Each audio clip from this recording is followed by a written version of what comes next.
Rame beredar rekaman yang menunjukkan serangan rudal militer Rusia berdatangan di Kherson. Rekamannya diunggah di Telegram pada Selasa, 6 September 2022. Dalam keterangan unggahan disebutkan tentara Rusia meluncurkan serangan rudal dari wilayah Kherson ke target pasukan Ukraina. Di Nikolaev, alarm serangan udara menderu. Tampak rentetan rudal menghiasi langit malam di Kherson.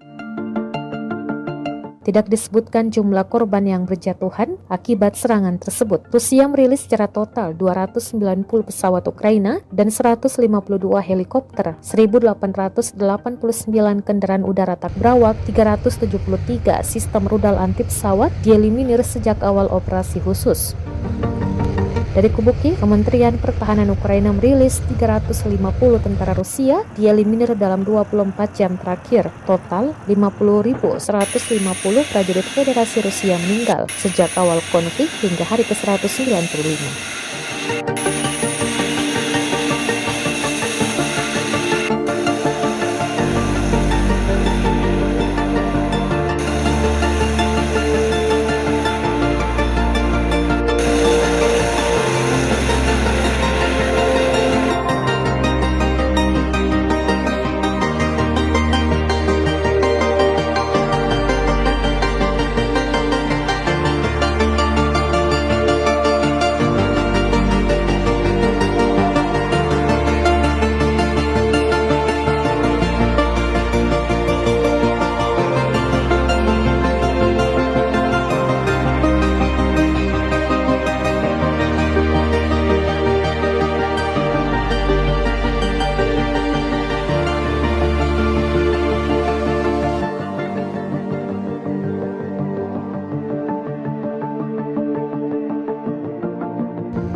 Terima kasih sudah nonton. Jangan lupa like, subscribe, dan share ya.